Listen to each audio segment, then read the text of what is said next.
Olá, meus amigos, tudo bem? Vamos falar aqui da questão da Constituição do Brasil. Antes do meu mandato começar, eu mencionava como ativista a necessidade de haver uma Constituição para resolver boa parte de tudo que nós estávamos levantando como problemas estruturais. E como ativista, isso ficou bem claro, que é muito difícil de você não só fazer mudanças, mas que essas mudanças fiquem para sempre, né? Então nós temos um problema estruturante da Constituição que, no fundo, permeou todo o meu ativismo.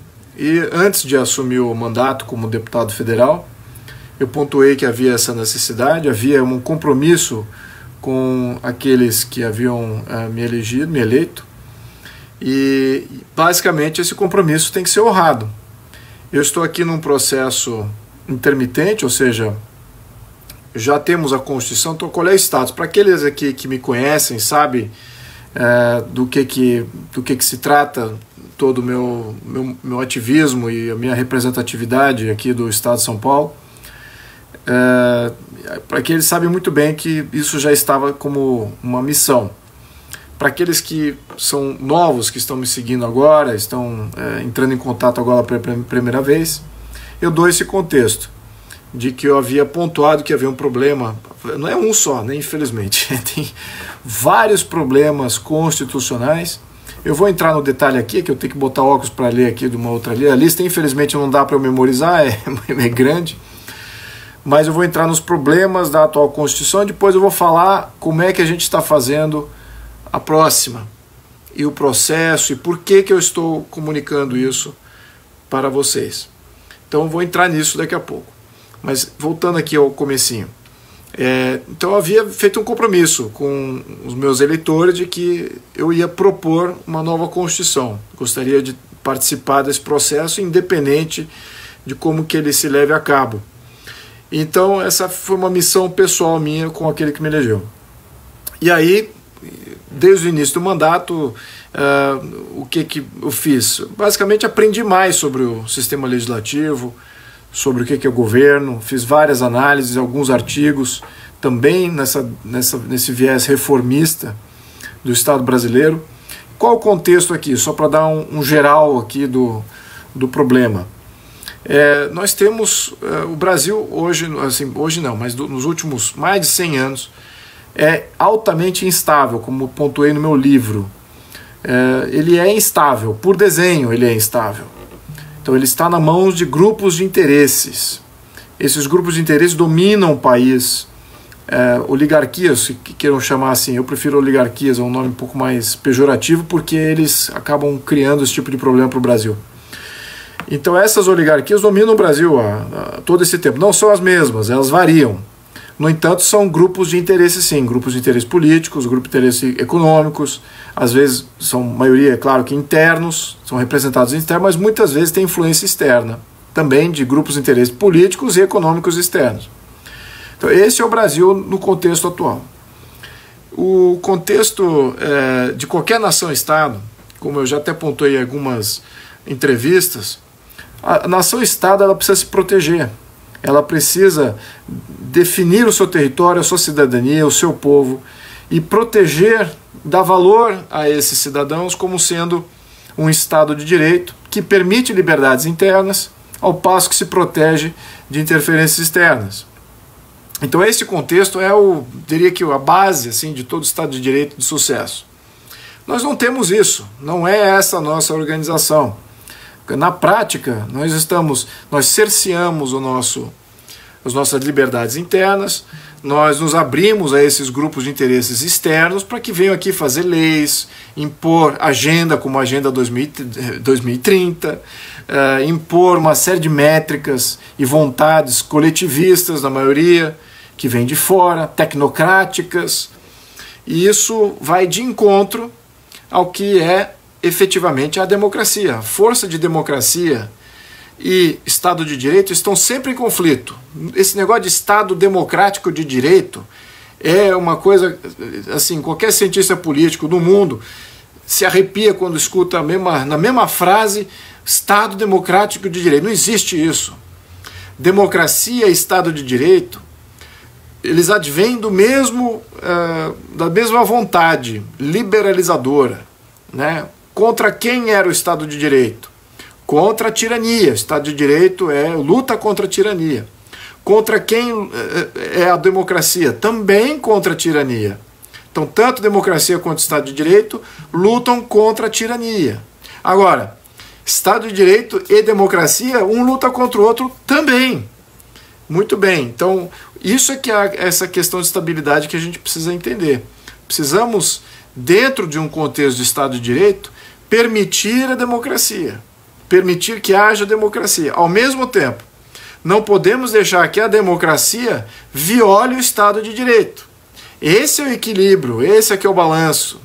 E é exatamente esse juízo que nós não tivemos em praticamente quase nenhuma das constituições da República. Tá? É exatamente fazer esse balanço de que quais dessas duas forças extremamente legítimas, que vai nos proteger contra a tirania, mas que combatem uma com a outra. Então, aí criou-se esse termo jabuticaba, Estado Democrático de Direito. Não existe qualquer político que fala isso, na minha opinião, comigo está se desqualificando.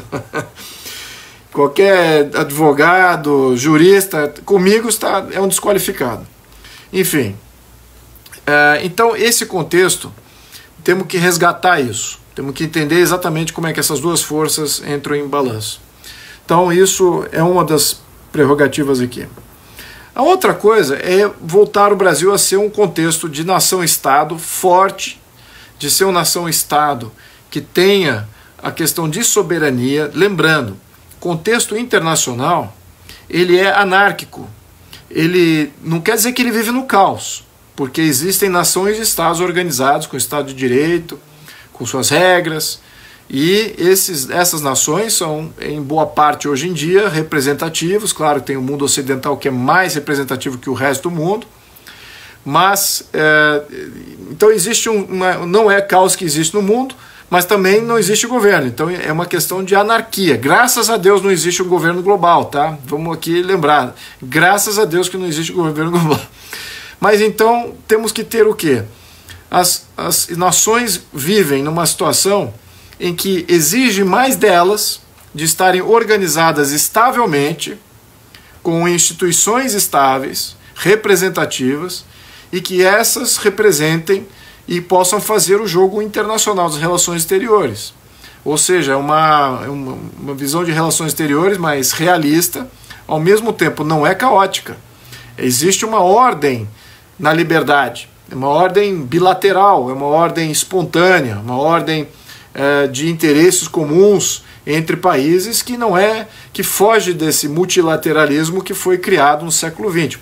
Multilateralismo, em outras palavras, é a base, é o mecanismo do globalismo, né? Coloca várias nações juntos em blocos multilaterais, e os blocos é que negociam, que fazem os acordos. Então, efetivamente, é muito distante dessa questão democrática, de vontade popular, né? Tá bem distante da chancela da vontade popular de cada uma das nações-estado. Então já estou dando um contexto aqui, que os Estados de Direito vivem em uma situação anárquica, mas não caótica, mas requer e exige cada vez mais da organização interna, da estabilidade interna de cada país que participa nesse jogo internacional. E nós estamos inexoravelmente nesse jogo internacional, para sempre. Bom, e agora temos que entender agora o outro contexto, que é muito importante. Está havendo também uma questão de momento, né? Momento político, que difere do século XX. Está havendo uma desglobalização, isso a passos largos. Ao mesmo tempo que está ocorrendo essa desglobalização, ou seja, as nações-estados estão se reentrincheirando nas suas forças, suas competências, o nacionalismo está surgindo em proporção inversa à força do globalismo. Lembrando que aqui os globalistas apontam os grandes culpados do nacionalismo ressurgente no Ocidente como sendo os líderes populistas, né? E tingem eles de populistas, né? ou seja, é um outro termo para conservador hoje em dia, né? Um termo pejorativo para quem é conservador. Mas, então, o que acontece? Essa força nacionalista não depende de um líder populista, ou de um líder nacionalista, ou um líder conservador que tenha surgido. Não é ele que está criando essa força nacionalista. Essa força nacionalista existe em todas as nações. O nacionalismo tal é muito mais forte que qualquer ideologia. Por quê? Exatamente como eu pontuei antes. Porque a nação-estado é aquela que protege o cidadão. E os cidadãos do mundo estão percebendo que o movimento globalista está muito forte. Então, em reação inversa e proporcional à força do globalismo, o nacionalismo tem surgido, não é pelos líderes conservadores ou populistas. Esses estão temporariamente representando essa vontade nacionalista de desglobalizar. E isso aqui está acontecendo. A causa e efeito aqui precisa ser muito bem pontuado, tá, meus amigos? Então, estou dizendo aqui quais são essas tendências globais. Então, quando você volta a ter uma necessidade de resiliência na sua nação-estado, você precisa de ter um Estado de Direito bem constituído, estável, representativo, que defenda o seu cidadão, que defenda o seu território, seus recursos, toda a sua dinâmica de vida, porque não há outra instituição no mundo capaz de fazer isso a não ser a nação-estado. Então, sim, temos que defender a nação-estado.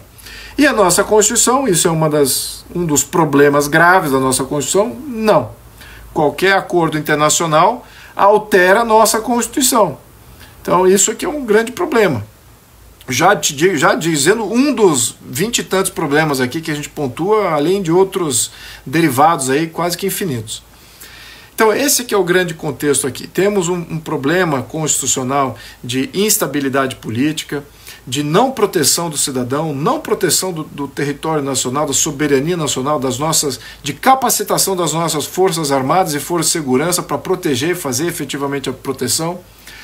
Temos um problema também diplomático de visão, que a maioria dos diplomatas hoje vê o Brasil como sendo parte de um bloco multilateral. E estamos aqui entrando no século XXI exatamente com um processo de desglobalização muito forte. Então temos aí um problema diplomático que não está sendo, que está sendo potencializado dentro da nossa Constituição, que é contrário ao momento político global. Temos um problema jurídico muito grave da Constituição, das ambiguidades que ela gera e o poder que essas ambiguidades geram. Uma vez que você cria ambiguidade, não muita certeza no texto e na leitura e na interpretação da lei, sobretudo um artigo constitucional, você está transferindo poder àquele que interpreta, que é um juiz, ou talvez um político, um burocrata. Então isso é um problema para a sociedade. Então aqui alguns problemas da Constituição. Por que mexer na Constituição? Então vamos aqui falar do porquê. Tá, vou ler aqui uma listinha. Cada uma dessas aqui eu poderia passar 1 hora explicando aqui o problema. Eu vou passar meio rápido, porque eu quero entrar no formato da Constituição e o que a gente já fez até agora. Tá? Só para mostrar que o dever de casa está sendo feito. Aqueles que me cobram com quase que toda vez que eu apareço. Então, eu preciso mostrar para vocês o que tem que estar feito até agora. Bom, vamos então aos problemas para depois a gente mostrar como é que a gente está fazendo. Bom, aqui eu pontuei alguns.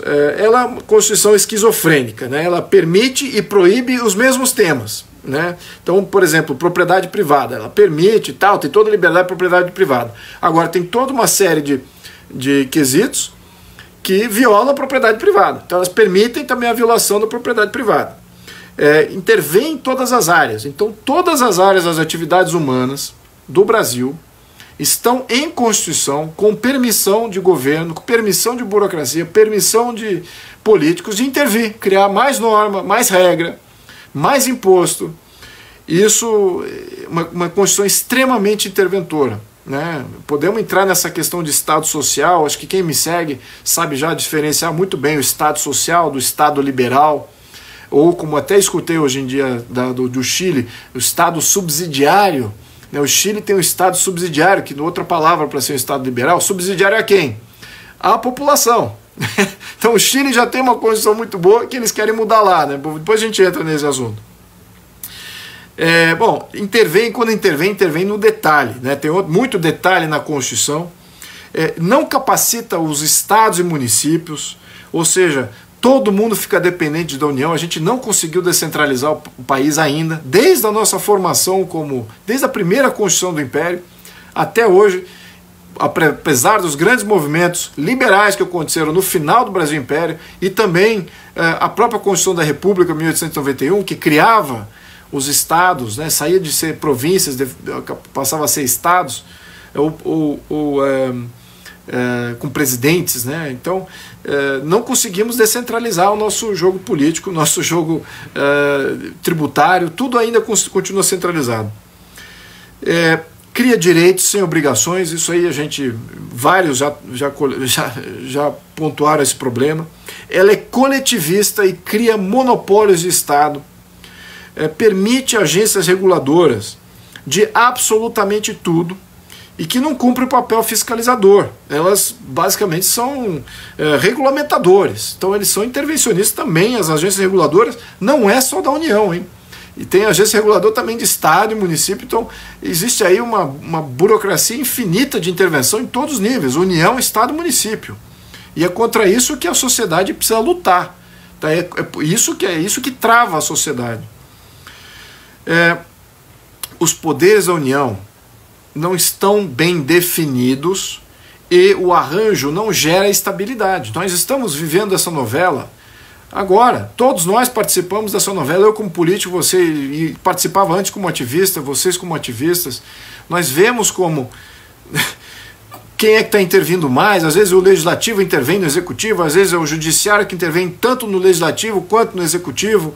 Então, essas funções, aí um reclama com o outro, quem é que faz o quê, de quem que é a competência, enfim, não está bem definido esse jogo. E essa arbitrariedade até de poder é exatamente para esse contexto, de quem tiver o poder mais forte no momento, ganha. Então, é extremamente desestabilizador. Aqui é um ponto curioso, é a mais longa Constituição do Ocidente.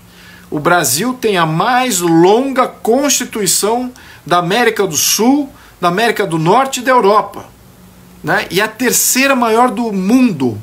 Estamos atrás da Índia, que se constituiu como uma república socialista, maior Constituição do mundo. A Constituição deles data aí do meados do século XX, então é uma Constituição relativamente recente, e é enorme, enorme. Em segundo, acho que é a Nigéria, também outro Estado social, ambos Estados sociais, Estados socialistas, né? Brasil também, Estado socialista. Tanto que os BRICS são todos Estados socialistas, né? Vamos lembrar quem são os BRICS, né? Brasil, Rússia, China, Índia e África do Sul. Muito bem. Bom, isso eu já falei, do conflito do Estado de Direito e democracia a todo ponto. Quem é que manda? Se são as forças democráticas, se são o Estado de Direito, não está regulamentado direito a essa intervenção popular, e temos poucos canais de intervenção popular.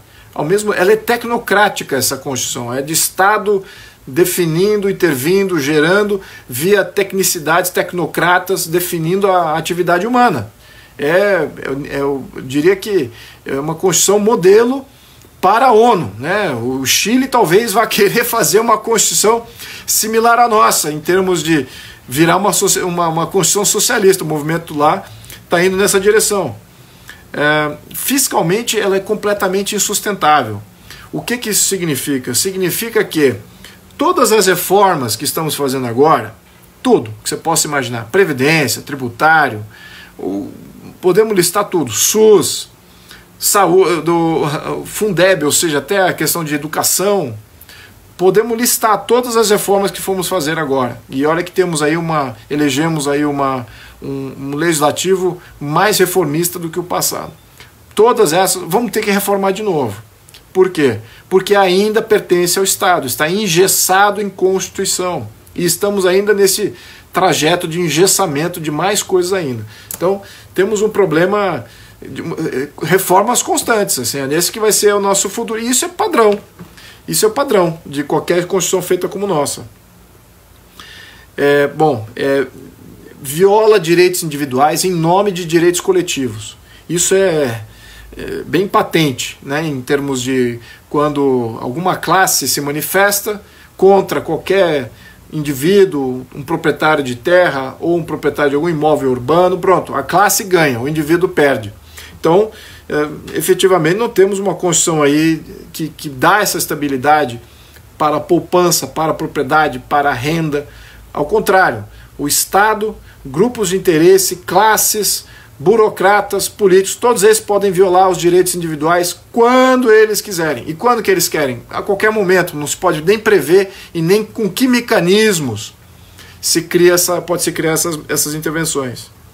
Então, aqui eu estou listando, não quero entrar mais detalhes, mas temos várias aqui, eu vou postar e vou deixar aqui os nossos amigos ativistas definirem isso melhor, tá? Em termos de como é que a gente mobiliza em torno de resolver esses problemas da Constituição. Agora eu vou falar da Constituição, como é que a gente está organizando ela, tá?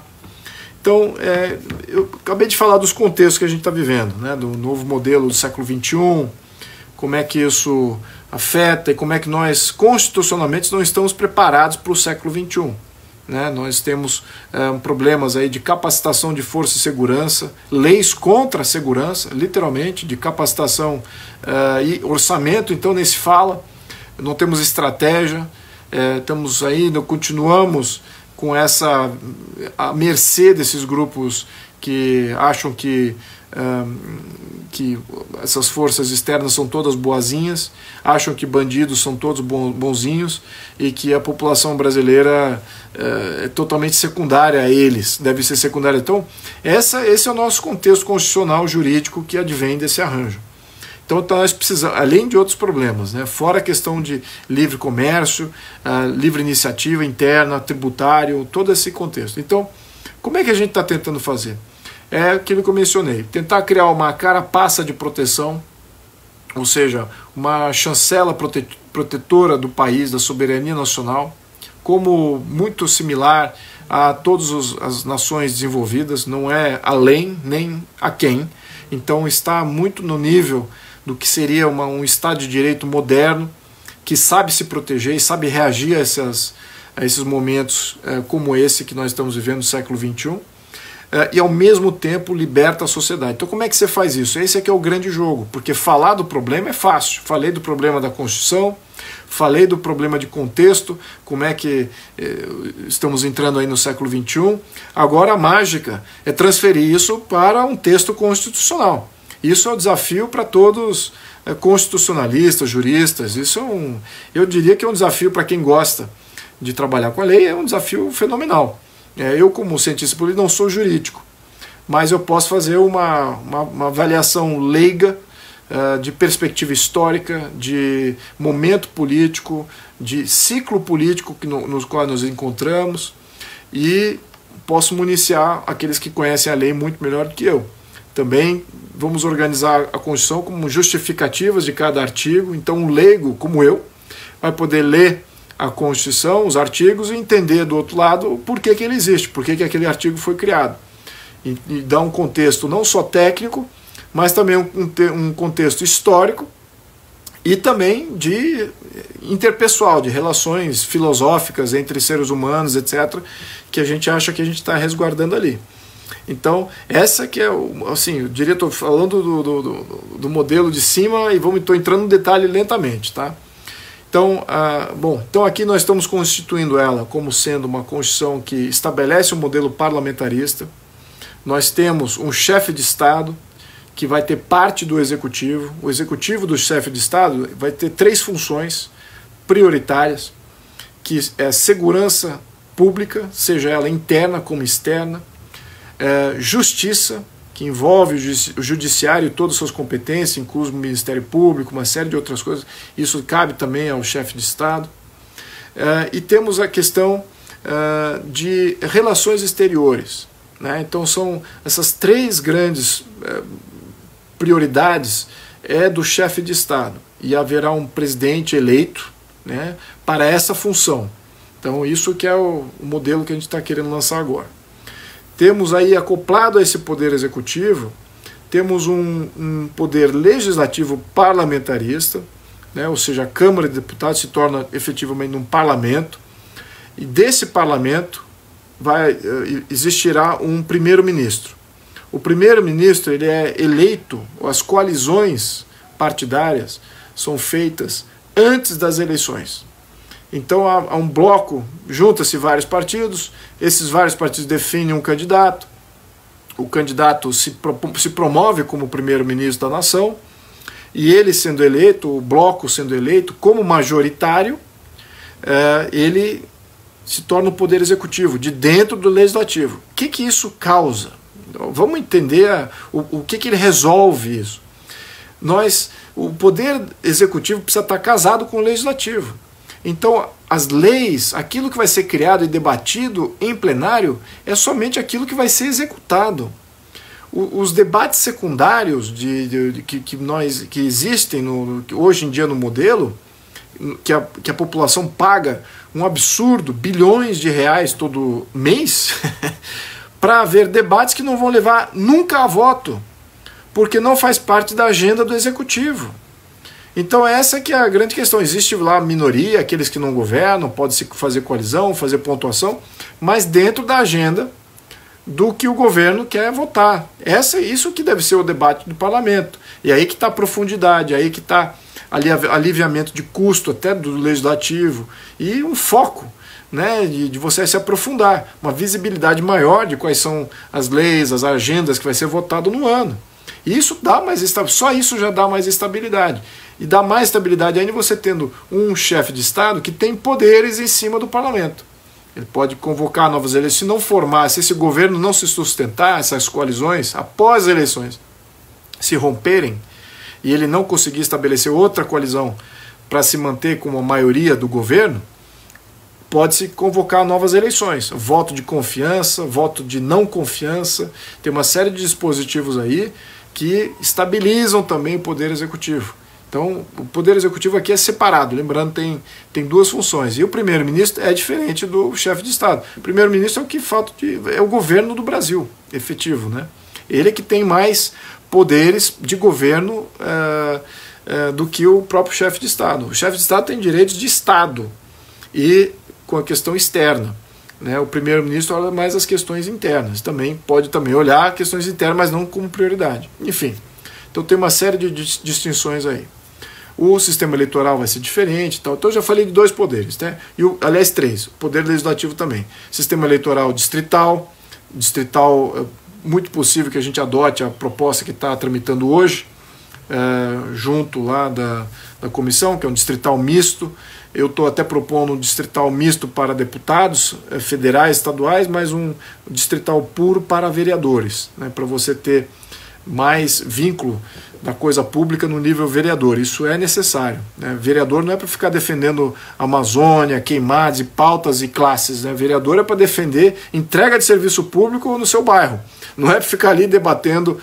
Isso pode caber ao deputado estadual, federal. Então podemos olhar essa questão por esse meio. E também muda totalmente a dinâmica também partidária em função desse novo sistema eleitoral, que eu também acho que já é outro fator estabilizador. Então temos um Senado também, continua, só que o Senado ganha novas competências. Hoje um senador, na minha opinião, ele está meio que sem uma função meio, na minha opinião, fora de contexto. Eu acho que ele poderia até ser um senador de Estado membro, sim. Então você elegeu um governador, você elegeu um senador, e aquele senador também ter que ratificar a lei do seu Estado membro, né? Por que não? Né? Qual é a função dele como federal? Ele está ali iniciando lei, ele quase que vira um deputado, o deputado que tem a iniciativa da lei. Isso que deveria ser a prerrogativa aqui. E o senador um revisor. Agora na Constituição ele também pode ser um iniciador de projetos, etc. E eu acho que não cabe a ele essa função efetivamente. Cabe sim ele representar o seu Estado membro, talvez ali também ser um ratificador do seu Estado membro, ver a sua Constituição de Estado e também fazer ali suas ratificações. Temos aí um poder judiciário que se torna um poder judiciário exclusivamente revisor constitucional. uma corte constitucional bem diferente da corte de hoje em dia, que foi desenhada lá na Constituição de 88, que tem todos esses poderes aí que nós estamos reclamando, né, que também está gerando instabilidade. Apesar do STF se colocar como nós somos uma força estabilizadora. Não, vocês são uma força desestabilizadora. Vocês estão desestabilizando o poder executivo e o poder legislativo. Vocês estão legislando, vocês estão executando, negando a execução. Isso cria instabilidade política. Você gera imprevisibilidade. Quem é de fato que está governando o país? Né? Já não basta o Congresso, às vezes, se avogando o poder de executor também, de ele só votar a agenda do próprio Congresso e esquecer a agenda do Executivo. Então o Executivo foi eleito para quê? Então, quem é que governa o país? É o Judiciário quando intervém, então veja que esses são problemas profundos. Você não consegue mudar com uma emenda constitucional. Pode até alguma coisa, mas tem outros limites aí que a gente não pode tocar. Então, o Judiciário adquire uma nova competência aqui.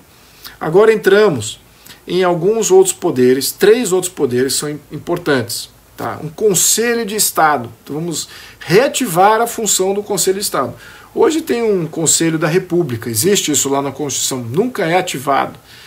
Seriam os governadores e mais outras pessoas do Estado assim, para fazer um juízo das políticas, nunca é ativado.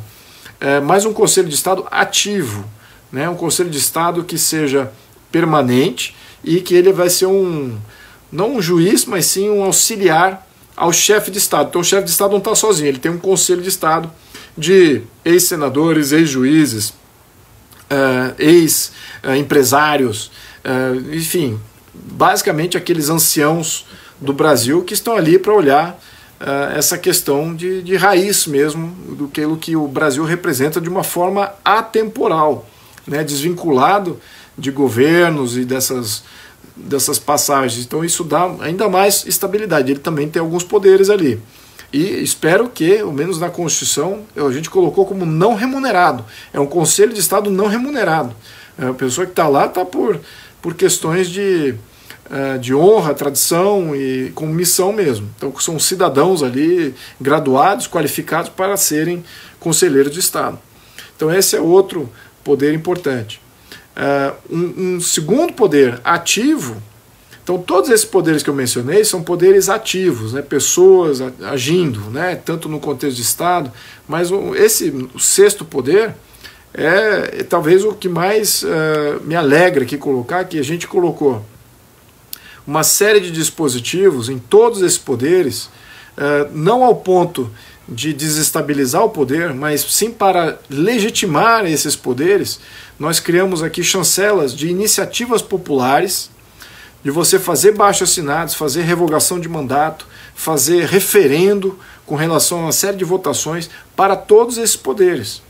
Então, diferentes intensidades, né, de diferentes maneiras. Não ao ponto de você romper com o Estado de Direito e você romper com a questão de democracia representativa, né? Mas sim, abrindo para a real democracia que vem dessa vontade popular de dizer basta, de criar freios, né?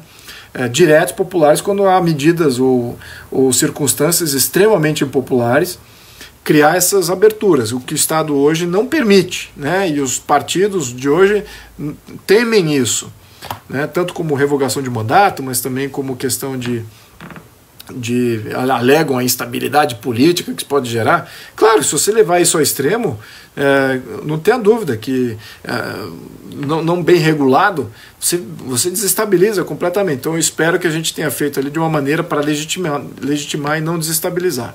Mas isso está muito mais presente do que a atual. A atual só menciona que é permitido fazer um recall de mandato, uma iniciativa popular. No nossa Constituição não, já está bem regulamentado em Constituição. Então isso sim vale preservar. E aqui o 7º poder. Vamos falar do 7º, eu falei dos 6 poderes ativos, né, que governam e que estabilizam, etc. Como é que eles estão organizados ali. O 7º poder é o federalismo. É você transferir efetivamente o governo do Brasil para os Estados-membros. A União passa a ser uma um poder de estabilização dos Estados-membros, fiscalização e estabilização, mas a dependência dos Estados-membros para com a União vai mudar completamente. Efetivamente vão se tornar Estados mais autônomos e cabe aí ao poder da União intervir quando há violações, quando há questões de corrupção, quando há questões de instabilidade dos modelos estaduais. Então você cria ali a União passa a ser o segundo poder do Estado-membro, né? Isso que eu acho que é interessante. Então ela estabiliza, ela não governa o Estado, mas a União estabiliza os Estados. Então, e você transfere as competências. Tem o artigo 22 da Constituição Federal que traz ali muitas competências que você vê, são os estados e os municípios que entregam, mas na Constituição de hoje está avogado, ou seja, está como competência da União. Então a gente está transferindo muito daquilo para os estados e municípios, e nem está definindo exatamente como deve ser. Então tudo aquilo que nessa Constituição a gente acha que está eliminando da Constituição de 88, o que a gente está fazendo é uma Constituição nova e dizendo o seguinte: tudo que está na Constituição de 88 que não está nessa nova Constituição se transforma em lei. E em se transformando em lei, é muito mais fácil o ajuste. E aí que está um outro comentário com relação, comentário crítico aqui à Constituição de 88 e também explicativo do porquê uma Constituição extremamente interventora como a do Brasil, que intervém em amplitude e em profundidade. Ela é extremamente... Então, a Constituição assim não dura muito, tá? A de 34 durou 3 anos, né? A de 37 durou 9 anos. Então, são Constituições interventoras mesmo, que o Estado faz tudo e tal. Então, o que viabilizou a sobrevida de 30 anos dessa Constituição? Ela teria sido extinguida muito tempo antes se não fosse por uma coisa, que é a facilidade de você emendar essa Constituição. Então, temos aí uma Constituição que já recebeu mais de 100 emendas. Então a Constituição de hoje, de 88 de hoje, não é mais de 88, ela já não, a Constituição de 88 já não existe mais, ela já foi alterada, ao passo que temos aqui já temos um novo contexto jurídico e numa base jurídica totalmente diferente aqui do que era 2018, ainda os mesmos problemas de base, mas efetivamente tivemos várias alterações. Então isso não é bom para o Brasil. Uma Constituição não é para ficar se alterando toda hora. E constituições que regulamentam tudo tem que ser alterado toda hora. Então a gente tenta regulamentar menos e transferir tudo para a lei. E a lei sim você consegue alterar. Agora, vamos voltar aqui nesse contexto de federalismo, que eu acho importante. Aqui tem um conceito de regras federalistas que são importantes, que esse é o sétimo poder, é um poder que não é ativo, ele é passivo, ele está lá, é um poder de organização, é um poder de limitação do poder da União nos estados. Então, neste contexto federativo, o processo de criação de lei muda. Então, por exemplo, eu como deputado federal posso fazer uma lei que afeta o território nacional inteiro, violar uma série de costumes nos estados e fica por isso mesmo. Se fosse a União aprovar, vira lei nacional. O que eu estou dizendo nessa nova Constituição, não. É que eu, como deputado federal, faço uma lei e ela só se torna uma lei depois que for avaliada por 2/3 das câmaras estaduais. Aí ela volta para ser uma lei federal. Se 2/3 das câmaras federais avaliarem como sendo uma boa lei federal, aí ela se torna uma lei federal de toda a nação. Caso contrário, ela é meramente sugestiva como lei federal. E alguns estados membros podem até adotar a lei. Mas, se não for mais que 2/3, continua limitado somente àqueles estados que resolveram adotar. Então isso é o respeito aos estados. Vemos agora como intervimos aí em questões de vaquejada e depois falamos que tal prática contra o meio ambiente é mal vista, ou até mesmo contra a mineração. Tem estados que nem tem mineração e criamos leis federais de mineração que não tem cabimento nenhum, duplicando leis estaduais em estados que tem muita mineração, e acabam até inviabilizando uma série de outras coisas nos outros estados que nem tem mineração, mas tem reflexos em outras áreas, outros setores da economia de outros estados. Veja como a interferência federal é sempre para mediocrizar o potencial do brasileiro. O potencial do brasileiro vem dos estados mais livres e autônomos agindo em competição. E isso é que é fundamental. Bom, então temos que proteger isso. Então essa que é o sétimo poder, na minha opinião, é extremamente forte e tem que ser valorizado e protegido. Então esse eu diria que é o contexto aqui constitucional que eu queria transferir para vocês.